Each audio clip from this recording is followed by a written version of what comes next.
안녕하세요. 오늘도 사연살롱을 찾아주셔서 감사합니다. 남편과 사별하고 딸아이와 둘이 살고 있는 여성이에요. 사람이 위기에 처해보면 진정한 내 편이 누군지 알 수 있다고 하잖아요. 저는 남편이 세상을 떠나고 그런 경험을 하게 됐어요. 살아생전에 남편은 형제애가 유별나서 시동생과 전생이 부부가 아니었냐는 말을 듣곤 했어요. 시동생도 형이라면 자기 목숨도 아깝지 않다고 말할 정도였고요. 피는 물보다 진하다는 말은 이 형제를 두고 하는 말이다 싶을 정도였죠. 그래서 남편이 세상을 떠났을 때 아빠를 잃은 내 딸도 걱정이었지만 그에 못지않게 시동생 걱정이 됐던 것도 사실이에요. 그런데 그렇게 우애가 유별나던 인간이 지형 장례식이 끝나고 한 달도 안 돼서 저한테 남자를 소개시켜주려고 하지 뭐예요. 모르는 사람들은 시동생이 형수 걱정을 끔찍하게 한다며 좋은 쪽으로 말을 해주었지만 실상은 달랐어요. 만약 그랬다면 제가 이렇게 사연을 보내지도 않았을 테니까요. 그러면 왜 시동생이 제게 남자를 엮여주려고 했는지 지금부터 얘기를 시작해 볼게요. 남편과 처음 만난 건 제가 재수 끝에 대학 시험에 모조리 떨어진 그날이었어요. 저는 부모님의 강요에 못 이겨 의대를 목표로 재수까지 했지만 결국 실패하고 말았어요. 의사 부부한테 태어나던 순간부터 저는 제 뜻과 상관없이 의사가 되어야만 했어요. 부모님은 돌잡이를 할 때도 제가 진찰기를 잡을 때까지 몇 번이고 돌잡이를 반복하셨고 유치원에 들어가기 전부터 조기 교육을 시작하셨어요. 남들은 반에서 1등 했다고 부모님이 용돈을 올려줬다느니 옷을 사줬다느니 하는데 저희 부모님은 반에서 1등 정도로 눈도 깜빡 안 하셨어요. 전교 1등이 아니면 아무 소용 없다고 생각하는 분들이셨거든요. 한때는 저도 그런 부모님을 실망시키지 않으려고 죽어라 노력했던 때도 있었어요. 하지만 아무리 노력을 해도 부모님의 기대를 충족시킬 수가 없더라고요. 성적표를 보시며 한숨을 쉬실 때마다 저는 점점 작아지는 기분이었어요. 수능시험이 다가올수록 손으로 심장을 쥐어 짜는 것처럼 숨쉬는 것조차 고통스러웠고 그러다 수능 당일이 돼서는 심한 복통을 일으키게 됐어요. 그 바람에 고등학교 3년, 아니 초등학교 시절까지 포함하면 12년의 노력이 물거품이 되고 말았죠. 억울하기도 하고 한편으로는 다행이다 싶었어요. 내 실력을 가려줄 핑곗거리가 생겼으니까요. 게다가 이제는 부모님도 저한테 어울리지 않는 의대에 대한 꿈을 버리실지도 모른다는 약간의 희망도 생겼고요. 그런데 제 기대와는 달리 아빠는 당연하다는 듯 재수를 하라고 하시더라고요. 당장 내일부터 재수 준비해라. 실수는 한 번뿐이다. 그리고 당신은 내 몸 상태 체크 좀 해. 엄마라는 사람이 애한테 신경도 안 쓰고 뭐 하는 거야? 당신이 그러고도 애 엄마야? 참, 잘한다. 의사라는 사람이 딸 자식이 수능날 복통이나 일으키게 하고.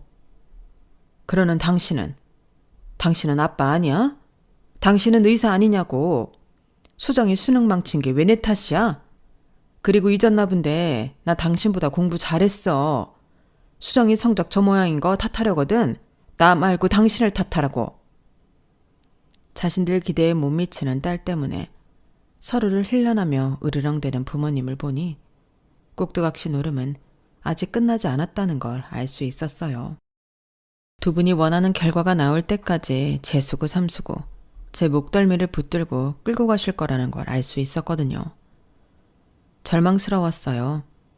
내 힘으로 어떻게 해도 이 굴레를 벗어날 수 없을 것 같았거든요. 그래서 어차피 벗어날 수 없다면 한 번에 끝내는 수밖에 없다고 생각했어요. 정말 열심히 공부했어요. 제가 할 수 있는 모든 걸 쏟아부었어요. 마치 제 인생에 딱 한 번의 기회만 남은 것처럼 수능 시험날에 맞춰 모든 걸 준비했거든요. 진인사 대천명이라고 제가 할 수 있는 모든 걸 다 하고 이제 하늘의 뜻만 기다릴 뿐이었어요.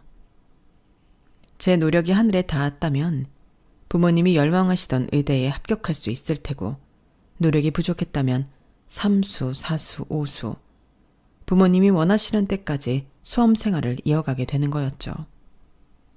하지만 결과는 전자도 후자도 아니었어요.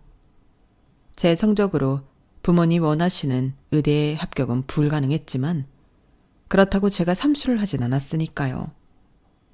이미 시나리오가 짜여있던 제 인생에 남편이라는 변수가 생겼거든요. 재수를 하고도 원하는 대학에 모조리 떨어진 그날, 저는 숨막히는 집으로 들어가기 싫어서 난생 처음 늦은 밤까지 밤거리를 헤맸어요. 주머니에 들어있던 삐삐는 쉼없이 울리고 있었지만 확인할 마음은 없었어요. 제게 호출할 사람은 부모님뿐이라는 걸 알기 때문이었죠. 그렇게 한참을 걷다가 꽁꽁 얼어버린 몸을 녹이려 근처 카페에 들어갔어요. 그리고 우연히 들어간 카페에서 남편을 만나게 되었어요. 그리고 생각지 못한 착각 때문에 인연이 이어지게 되었어요. 당시 저는 재수학원을 다니면서도 카페에 들어가 본 적이 없었어요. 늘 학원과 집만 오고 갈 뿐이었으니까요. 그래서 어떻게 주문을 해야 하는지도 모른 채 입구에 서서 가만히 주변만 살피고 있었어요. 그런 모습을 본 남편은 제가 손님이 아닌 아르바이트를 구하러 온 학생인 줄 알았던가 봐요. 일이 그렇게 되려고 그랬는지 마침 카페 입구에는 아르바이트생을 구한다는 종이가 붙어 있었거든요. 젊은 카페 사장이었던 남편은 제게 이리 오라고 손짓을 했어요. 그리고는 카운터 근처 테이블에 앉히더니 본격적으로 질문을 하기 시작했죠. 나이는 어떻게 돼요? 카페에서 다짜고짜 나이를 묻는 게 의아하긴 했지만 혹시 미성년자가 아닐까 의심돼서 묻는 걸지도 모른다는 생각에 순순히 대답을 했어요. 21살이요. 그럼 대학생? 그 질문에 저는 입술을 깨물었어요. 그러자 남편은 당황한 기색으로 사과를 하더군요. 미안해요. 난 그쪽이 근처 대학에 다니는 학생인 줄 알았어요. 다른 의도는 없으니까 오해하지 말아요. 그리고 내가 학벌로 누굴 놀릴 만한 사람은 못 되거든요. 나도 대학 못 나왔어요. 그래도 나름 카페 사장으로 나보다 학벌 좋은 대학생들한테 월급 주며 살고 있으니 오히려 나은 게 아닐까요? 인생에 대학이 전부는 아니니까. 지금까지 부모님을 통해 대학은 인생의 전부인 것처럼 듣고 자란 저로서는 남편의 이 말이 큰 울림이 되었어요.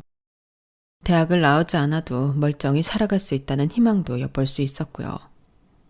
그래서 남편이 나를 아르바이트생으로 착각하고 있다는 걸 안 순간에도 부인하지 않고 오히려 면접을 보러 온 사람처럼 굴었어요. 그리고 면접에 합격해서 바로 다음 날부터 일을 시작하게 되었죠. 물론 그날 밤 집에 돌아가서 부모님께 엄청 혼나긴 했지만 그래도 제 마음이 전과 달리 많이 단단해져 있다는 걸 느낄 수 있었어요.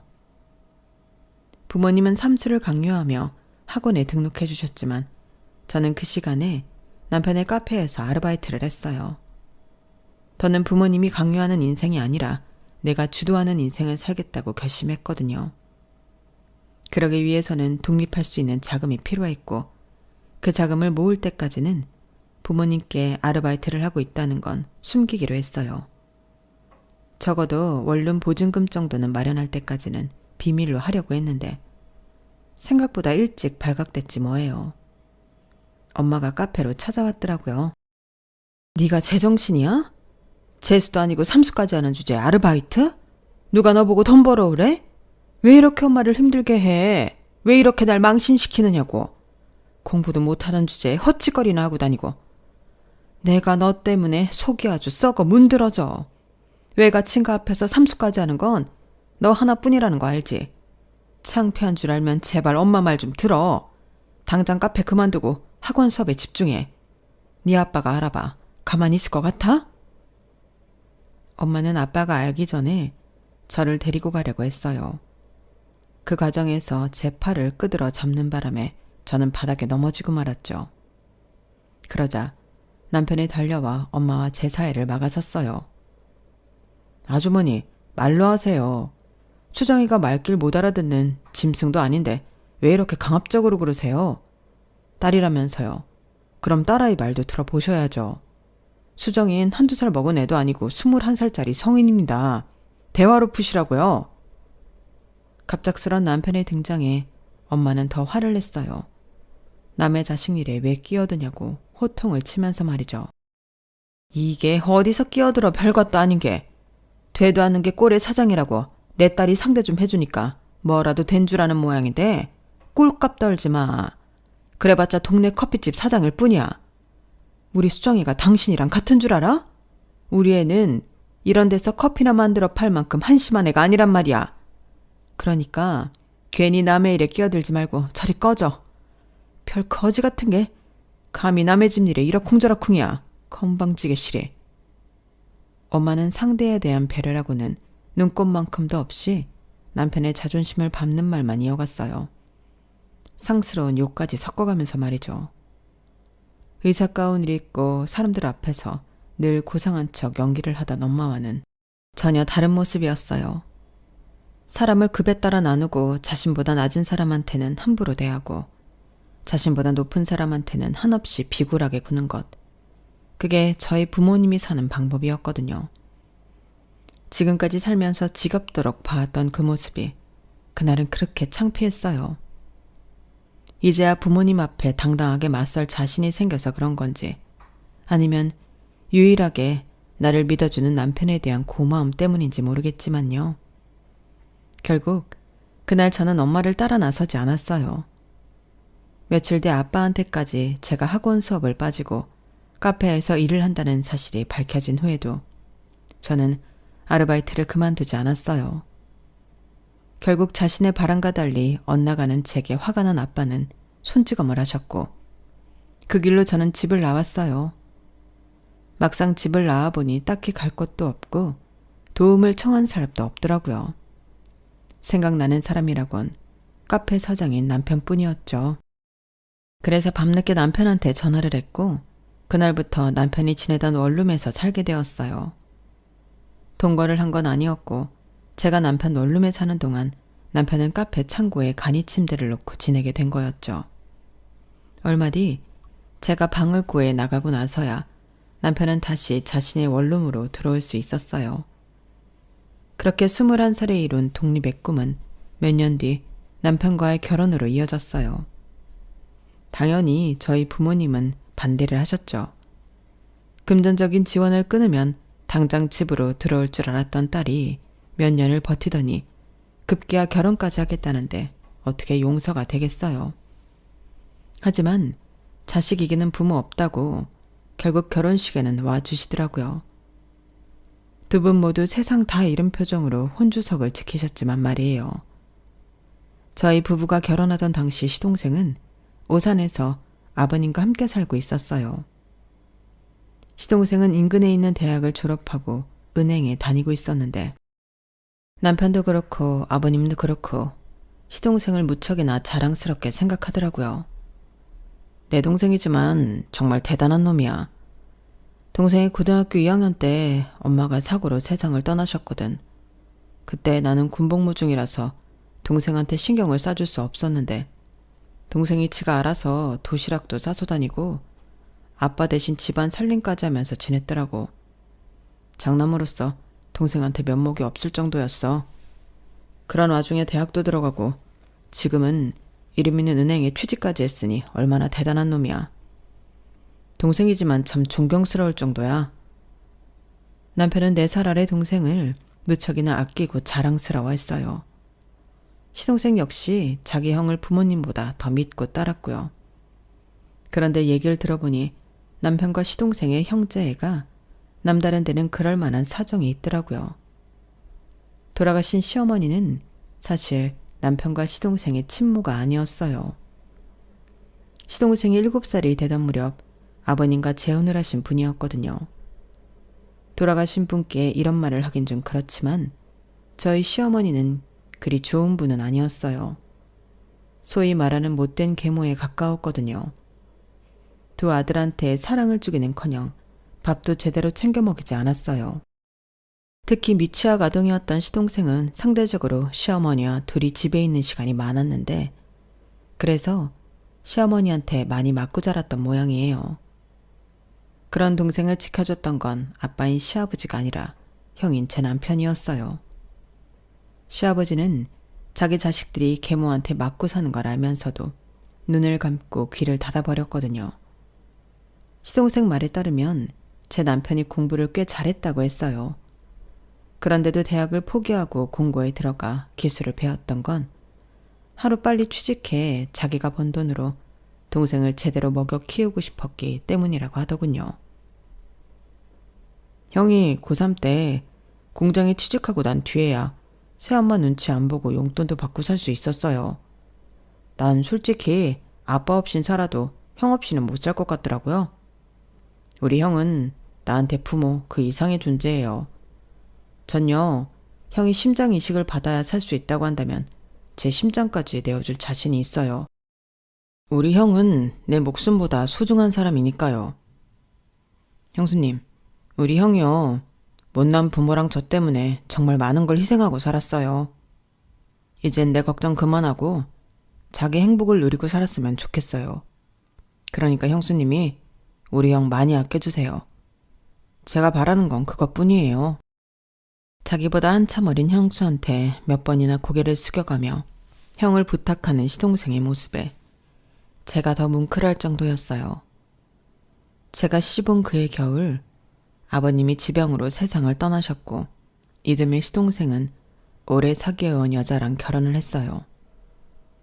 형제 사이가 유별날 정도로 각별했기 때문에 동서와 저도 남편을 따라 친하게 지낼 수 있었어요. 비록 손 아래 동서라고는 해도 저보다 나이가 많아서 예의가 아닌 줄은 알지만 우리 나름의 호칭으로 부르곤 했어요. 저는 동서한테 언니라고 부르며 존대를 했고 동서는 저한테 형님이라고 부르며 말을 놓았어요. 남들이 보기에는 말도 안 되는 호칭이었지만 뭐 어때요? 우리끼리 부르기 편하고 우리만 괜찮으면 그만이죠 뭐. 시동생 내외는 둘 다 대학을 나와 은행원으로 일하고 있었는데 그래서 시동생 내외를 통해 이율 좋은 적금이나 수익률이 높은 펀드에 대한 정보를 얻을 수 있었어요. 그 덕에 저는 결혼할 때 부모님한테 받은 결혼 자금 중 일부를 은행에 맡겨두고 그 이자를 받아가며 공부를 할 수 있었어요. 비록 부모님이 원하시던 의대는 아니었지만 제 적성을 살려 서울 소재대학 수학교육과에 입학했거든요. 남편은 제가 공부하는 걸 누구보다 지지해 주었어요. 우리 둘뿐인데 살림 좀 소홀하면 어때? 나는 집에서 밥하고 빨래하는 아내보다 자기가 하고 싶은 일 하면서 사는 아내가 훨씬 보기 좋은걸. 그러니까 집안일 신경 쓰지 말고 대학생활 실컷 누려. 그래야 나도 장인어른이랑 장모님한테 덜 미안하지. 남편 말 맞다나 제가 대학에 들어간 이후부터 저희 부모님도 제 남편을 대하는 분위기가 조금은 달라졌어요. 의사를 만들고 싶었던 딸을 데려다 밥순이로 부리고 사는 게 아닌가 걱정했는데 그래도 대학 공부도 하게 하는 걸 보고 조금은 안도하시는 것 같더라고요. 그래도 민서방이 양심은 있나 보네. 너 대학도 보내주고 말이야. 기왕 들어갈 거 의대에 들어갔으면 더 좋았겠지만 그래도 일단은 고졸보다는 대졸이 나으니 다행이라고 해야겠지? 언제 시간 나면 민서방이랑 같이 집에 들러라. 네 아빠가 얼굴 좀 보자신다. 결혼하고 2년이 다 되도록 제 남편을 그 사람 혹은 그놈이라고 부르던 엄마는 이제야 서방이라는 호칭으로 불러주기 시작했어요. 아빠도 완전히 우리 부부를 용서하신 건 아니었지만 전처럼 투명인간 취급을 하거나 무시하지는 않으셨고요. 조금씩 마음의 문을 열어가는 단계였죠. 한 번은 제가 시동생 내외 덕에 종잣돈을 굴려 그 이자로 대학 등록금을 충당하고 있다는 말을 했더니 시동생을 불러 목돈을 맡겨주셨어요. 엄마 역시 시동생이 추천하는 펀드 상품과 적금도 들어주셨고요. 은행원은 매분기 실적에 대한 부담감을 가질 수밖에 없는데 그런 의미에서 저희 부모님은 시동생한테 많은 도움을 주신 셈이었어요.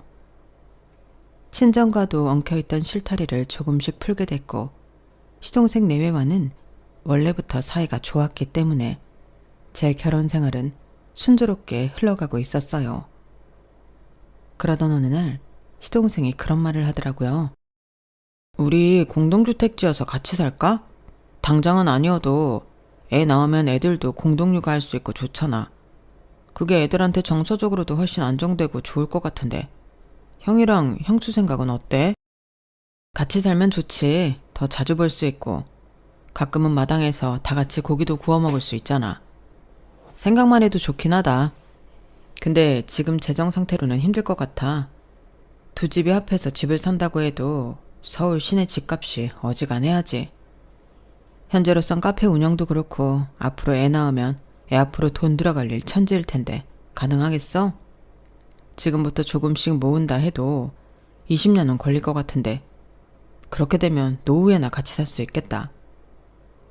남편은 당장은 이룰 수 없는 꿈 같은 얘기에 아쉬워하면서도 내심 들뜬 표정이었어요. 그날 시동생의 제안은 그 후로 다시 나오지 않았기 때문에 저는 잊고 지냈는데 이미 그때부터 두 형제는 미래를 위한 준비를 했던 것 같아요. 어찌 보면 그게 불행의 시작인 셈이었어요. 대학을 졸업하고 한동안 수학 강사 생활을 하던 저는 친정 부모님한테 투자를 받아 수학 전문 학원을 차렸어요. 수익이 나는 순간부터 일정 퍼센트를 부모님께 드리는 조건으로 차린 학원이었는데 생각보다 일찍 자리를 잡을 수 있어서 학원을 연 지 반년도 안 돼서 부모님께 수익금을 보내드릴 수 있었어요. 그동안 남편 혼자벌이로 생활을 하느라 살림이 좀 빠듯했는데 이제는 제가 버는 수입이 꽤 되다 보니 전보다 심적으로 안정이 생기더라고요. 그래서인지 학원을 차리고 1년도 안 돼서 아이까지 생겼지 뭐예요. 한창 학원 일에 올인을 해야 할 시기에 덜컥 임신을 한 거라서 그리 기쁘지만은 않았어요. 그러면 안 되지만 속으로 남편 몰래 갈등도 했어요. 그런데 그런 제 마음을 어떻게 알았는지 남편이 그러더라고요. 당신이 뭘 고민하는지 알아. 그런데 말이야, 우리가 부모가 될 준비가 되고 경제적으로 안정이 됐을 때에도 아이가 찾아온다는 보장이 있을까? 뭐든 때가 있는 거잖아. 나는 우리한테 아이가 찾아온 지금이 바로 그때라고 생각해. 당신은 학원 일에 집중해. 애는 내가 키울 테니까. 결혼한 이래 남편은 늘 자기 말에 책임을 지던 사람이었기 때문에 그날 남편의 말에 많이 위안이 되고 의지가 됐어요. 그래서 남편 말에 따라 더는 고민 않고 아이를 낳겠다 마음을 먹었죠. 출산을 하고 2달 뒤 저는 학원에 복귀할 수 있었어요. 약속대로 육아는 남편이 맡아서 해주었고요. 남편의 희생 덕분에 제 학원은 탄탄하게 자리를 잡을 수 있었고 딸아이도 잘 키울 수 있었어요. 남편과 결혼한 지 20년이 되었을 때는 가족들과 모여 리마인드 웨딩도 했을 정도로 제 결혼 생활은 행복한 시간의 연속이었어요. 세상에 그 어떤 부귀영화도 부럽지 않다고 생각했으니까요. 하지만 신은 인간의 행복을 가만히 두고 보지 못하는 심술쟁이라고 하더니 그 말처럼 우리 가정에 불행이 닥쳐왔지 뭐예요. 그날은 남편이 지방에 있는 공장에 생두를 받으러 가는 날이었는데 12시쯤이면 가게로 돌아올 수 있을 거라던 남편이 3시가 넘었는데도 연락이 없는 거예요. 같이 점심을 먹으려고 기다렸던 저는 수차례 남편한테 전화를 해봤지만 신호만 갈 뿐 받지를 않더라고요. 그러다 4시가 조금 넘은 시점에 낯선 번호로 전화가 왔어요. 남편이 교통사고로 사망했다는 연락이었어요. 순간 시간이 멈춘 기분이었어요. 수화기 너머로 말을 하는 경찰의 말이 멀리서 메아리 치는 것처럼 불분명하게 들리는 것 같더라고요. 그러다 더는 알아듣기 힘들어서 앞에 있던 학원 선생님한테 제 휴대폰을 넘겼어요. 김 선생님이 전화 좀 받아줄래요? 뭐라고 말하는지 하나도 못 알아듣겠어요. 제 전화를 건네받은 강 의사는 메모지에 주소와 전화번호 등을 적어댔어요. 그러는 중에도 저는 멍하게 자리에 앉아 눈만 꿈뻑이고 있었고요. 사람이 너무 큰 충격을 받으면 현실을 부정하게 된다더니 저 역시 그런 반응을 보였던 거예요. 학원 선생님들의 도움으로 저희 부모님과 시동생 내외한테 남편의 사고 소식을 전할 수 있었어요. 저는 학원 부원장의 차를 타고 딸아이와 함께 남편이 있다는 병원으로 향했는데 남편의 주검을 확인하러 가는 그 길이 비현실적으로 느껴지더라고요.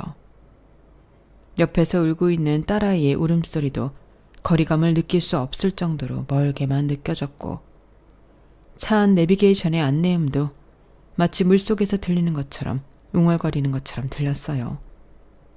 머리로는 딸아이를 생각해서라도 내가 정신을 차려야 한다는 걸 알고 있었지만 그러기에는 갑작스레 남편을 떠나보낸 충격이 너무 컸던가 봐요. 나도 이럴진데 형이라면 자기 목숨보다 아끼던 시동생은 어련할까 하는 생각이 들자 그제야 조금씩 정신이 들기 시작하더라고요. 연락을 받고 병원으로 달려와 주신 부모님 덕분에 남편의 시신을 확인하고 인도받는 건 제가 따로 신경 쓰지 않아도 됐어요. 아빠의 도움으로 남편의 장례식은 서울에 있는 대학병원 장례식장에서 치를 수 있었어요. 저는 영정사진 속 남편을 본 순간부터 눈물이 멈추지 않아서 결국 장례식 중에 몇 번이나 실신을 하고 말았어요. 저와는 달리 시동생은 형을 잃은 슬픔에도 꿋꿋하게 상주 자리를 지켜주었어요. 그게 얼마나 고마웠나 몰라요. 그래서 감사 인사도 할 겸 장례식이 끝나고 몇 주 지나 시동생네 집에 찾아갔어요. 그런데 기분 탓인지 모르겠지만 제 방문에 시동생 내외 반응이 좀 이상하더라고요. 전과 달리 뭔가 저를 경계하는 눈치랄까요? 워낙 두 집이 허물없이 지내온 탓에 서로 집에 드나드는데 아무런 거리낌이 없었는데 그날은 유독 초대받지 않은 불청객이 된 듯한 기분이었어요. 가지고 간 선물을 건네주고 잠시 앉아있다가 쫓겨나듯 집을 나왔어요. 남편이 살아있을 땐 한 번도 느껴보지 못한 홀대에 그제야 현실이 느껴졌어요. 마치 끈떨어진 연신세가 된 것 같더라고요. 그렇게 집에 돌아오고 일주일쯤 지났을까요? 시동생 내외가 저희 학원으로 찾아온 거예요. 일전에 냉랭하고 거리감이 느껴지던 것과는 달리 이번엔 원래 제가 알던 모습 그대로 허물없이 친근한 모습이었어요. 그 간극이 너무 커서 어느 쪽이 진짜 모습인지 헷갈릴 정도더라고요. 그런데 더 황당한 건 시동생의 말이었어요. 형수, 죽은 사람은 죽은 사람이고 산 사람은 남은 인생 살아야 하지 않겠어요? 그래서 말인데 이참에 새로운 사람 만나보는 건 어때요? 모르긴 해도 우리 형도 그걸 바라고 있을지 몰라요. 더 늦기 전에 예빈이한테 새아빠도 만들어주는 게 낫지 싶네요. 맞아요, 형님. 아직 40도 안 됐잖아. 한창 좋을 나이에 독수 공부하며 살 일 뭐 있어? 좋은 사람 만나서 사랑받고 사는 게 낫지. 간 사람은 보내고 오는 사람 만나는 게 이치에도 맞아. 우리가 오죽하면 이래? 형님이 안타까우니까. 그간 동서지간으로 살아오면서 정이 들어 그러지. 아주버님 가신 지 한 달밖에 안 됐는데 이런 말 꺼내는 우리도 마음이 편치는 않아. 그런데 상대 남자가 워낙 괜찮으니 어쩌겠어. 어지간한 사람이면 우리가 나서지도 않았지. 정말 놓치기 아까운 사람이야. 그러니까 한번 만나봐. 시동생 내외가 저를 찾아온 이유가 남자를 소개시켜 주려는 거라는 게 믿어지지가 않았어요. 다른 사람은 몰라도 어떻게 시동생이 이럴 수가 있어요? 자기 형 49제도 안 지났는데 재혼을 하라뇨. 이건 서운함을 넘어서 마치 저를 쉬운 사람으로 본 것 같아서 도저히 참을 수가 없더라고요. 지금 뭐 하는 거예요? 우리 예빈이 아빠가 세상 떠난 지 몇 달이 됐어요? 몇 년이 됐어요? 고작 한 달 됐을 뿐이에요. 그런데 어떻게 나한테 딴 남자 만나보라는 소리를 해요? 나를 얼마나 하찮은 사람으로 생각했으면 이런 말을 면전에 대고 할 수가 있느냐고요. 도련님, 이러고도 내 남편 동생이라고 할 수 있어요? 그렇게 죽고 못 살던 형을 생각해서라도 어떻게 이럴 수가 있느냐고요. 정말 실망이에요. 두 사람 모두 실망이라고요. 앞으로 한 번만 더 내 앞에서 남자 얘기 꺼냈다간 앞으로 연 끊고 살 줄 아세요. 그렇게 소리를 지르곤 두 사람을 원장실에서 내쫓았어요. 그래놓고도 화가 안 풀려서 옥상에 올라가 머리를 식히고 있었어요. 그런데 주차장 쪽에서 시동생 목소리가 들리지 뭐예요. 건물 구조상 주차장에서 하는 소리가 옥상까지 고스란히 들렸기 때문에 저는 의도치 않게 시동생의 말을 엿들을 수가 있었어요. 아씨, 거봐. 씨알도 안 먹힐 거라고 내가 그랬잖아. 형 죽은 지 한 달도 안 됐는데 남자 만나보라고 하면 기다렸다는 듯이 그러겠다고 하겠어? 내가 안 된다는데도 기어이 밀어붙여선 괜히 형수랑 사이만 어색해졌잖아. 자기도 참. 그럼 어떡해. 언제 돈 얘기 꺼낼지 모르는데 두 손 놓고 앉아서 기다리라는 거야? 그래도 오늘 눈치 보니까 아직 그 돈에 대해서는 모르는 것 같던데? 동서는 피식 웃으며 말했어요. 당신이 보기에도 그렇지. 우리 형이 이 동생을 위해서 입 다물고 간 게 분명해. 이제 형도 가고 없으니 형수만 모르고 넘어가면 그 돈은 내 거네. 두 사람은 돈 얘기를 하며 좋아서 어쩔 줄 몰라 했어요. 이게 무슨 소린가 싶어서 그날 집에 돌아간 뒤 남편 앞으로 된 통장을 죄다 꺼냈어요. 하지만 통장에 찍힌 내역이 최근 게 아니다 보니 정확한 입출금 내역을 알 길이 없었어요.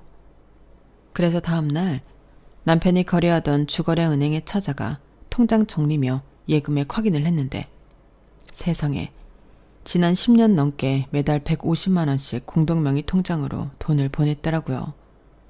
그 통장은 남편과 시동생이 공동으로 개설한 통장이었어요. 남편이 보낸 돈의 원금만 해도 2억이 넘었어요. 문제는 이 통장에 매달 150만 원씩이나 예금을 한 이유였어요. 자영업을 해보신 분들은 아시겠지만 이번 달 장사 다르고 다음 달 장사 다르잖아요. 언제 가게 매출이 떨어져서 적자가 될지 모르는 판국에 조그마한 카페에서 매달 150만 원이나 되는 돈을 따로 떼서 저축한다는 게 쉬운 일이 아닌데 남편은 왜 그렇게 악착같이 돈을 모았을까요? 그것도 시동생이랑 공동으로 말이죠. 도저히 그 이유를 모르겠더라고요. 그렇게 모은 돈이 있다는 사실을 감춘 시동생도 이상하고 애초에 그런 목돈을 매달 10년도 넘게 모았으면서 제게 말을 안 한 남편도 이해가 안 갔어요. 그런데 의외의 곳에서 그 실마리를 찾았지 뭐예요. 엄마, 그럼 우리 작은아빠네랑 같이 안 사는 거야? 아침밥을 먹으면서 딸애가 이런 말을 하더라고요. 뭐? 아니, 우리가 왜 작은아빠네랑 같이 살아? 왜긴 왜야. 아빠가 그런다고 했으니까 그렇지. 나 대학 가면 시골에 공동주택 지어서 작은아빠네랑 같이 살 거라고 그랬다고. 근데 이젠 아빠가 돌아가셨으니까 그 계획이 깨진 건가 하는 거지. 딸아이 말에 그제야 풀리지 않았던 실타래가 풀린 기분이었어요. 그리고 그제야 예전에 공동주택을 지어서 함께 살자고 했던 시동생 말이 그제야 떠올랐거든요. 상황을 파악하고 나니 더더욱 시동생의 행동이 괘씸하게 느껴졌어요. 고작 돈 2억 해먹겠다고 자기 형도 배신하고 저한테 다른 남자를 소개해주려고 했던 것도 그렇고 저 모르게 그 돈을 혼자 가지려고 했던 것도 용서가 안 되더라고요. 시동생이 이런 인간인 줄도 모르고 저는 장례식 때 조의금 들어온 것 중에 시동생 손님한테 받은 돈이랑 집안 어르신들이 주신 목돈은 전부 시동생한테 줬는데 말이죠. 제 딴엔 형을 잃은 슬픔 속에 지내는 시동생에 대한 위로라고 생각했는데 돈 앞에서 이렇게 사람이 달라질 줄이야. 그래서 시동생한테 마지막 기회를 주는 차원에서 공동주택 얘기를 꺼냈어요. 자신이 먼저 돈 얘기를 꺼낸다면 용서해 주려고 말이죠. 그런데 끝까지 입을 다물지 뭡니까? 그래서 시동생이 일하는 은행으로 찾아가 공동명의 통장 해지를 요구했어요. 그러자 시동생은 눈이 휘둥그레져서는 제게 쩔쩔 매기 시작했어요. 하지만 이젠 더는 두고 봐줄 생각이 없어진 저는 가차없이 통장을 해지했어요. 공동명의 통장이라서 두 사람 모두 동의해야 가능했어요. 시동생은 못내 아쉬운 표정이었지만 어쩌겠어요. 애초에 유산 상속은 아내인 제 몫인걸요. 그런데 그날 집에 돌아와 보니 시동생 내외가 우리 집에 쳐들어와 난리를 치고 있지 뭡니까? 내 직장까지 찾아와 내 뒤통수를 쳐? 그 돈이 왜 형수 돈이야? 우리 형이 나랑 살겠다고 10년 넘게 모은 건데 당장 돈 내놔. 그 돈 내놓으라고. 돈 2억에 눈이 뒤집어져서는 난동을 부리는 시동생을 보니 돈 때문에 형제간에 칼부림까지 난다는 명절 기사 내용들이 이해가 갔어요. 그리고 한편으로는 이렇게 시동생 내외와 연을 끊게 되는구나 싶더라고요. 그날 결국엔 집에 경찰을 불러 시동생 부부를 내쫓았어요. 시동생은 쫓겨나가면서도 고래고래 소리를 치며 돈 내놓으라고 하더군요. 이런 사실을 제 딸을 통해 전해 들으신 친정 부모님은 괘씸하다며 시동생 앞으로 들었던 적금이며 펀드 등을 당장 해지하셨어요. 은행에 맡겨두셨던 거액의 예금도 몽땅 빼서 다른 은행으로 옮겨버렸고요. 그제야 심각성을 파악한 시동생은 제 친정까지 찾아가 싹싹 빌고 저한테도 전화해 도와달라고 눈물 콧물을 짰지만 이미 버스는 떠난 뒤였어요. 그런데 저희 부모님의 재정 규모가 생각보다 컸던 모양이더라고요. 시동생이 은행에서 엄청난 타격을 입었거든요. 결국 이번 일로 정리해고 대상자 명단에 올라서 결국엔 은행을 나오게 됐더라고요. 형이 남긴 2억을 몰래 챙기자고 더 큰 걸 날린 시동생을 보니 자업자득이란 생각이 듭니다. 저는 믿었던 시동생한테 대차게 배신은 당했지만 그래도 달리 생각해보면 내 인생에서 꼭 걸러야 하는 인간을 걸은 것 같아서 다행이라고 생각해요. 어쩌면 하늘나라에서 남편이 우리 모녀를 지켜주려고 벌인 일이 아닐까 싶네요. 지금까지 제 사연을 들어주셔서 감사합니다. 딸아이와 누구처럼 욕심내지 않고 성실히 잘 살아보겠습니다. 응원 많이 주세요. 여러분들도 건강하시고 행복하세요.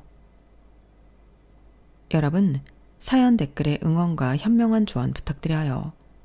좋아요와 구독은 저에게 큰 힘이 됩니다. 오늘도 좋은 일 가득하세요.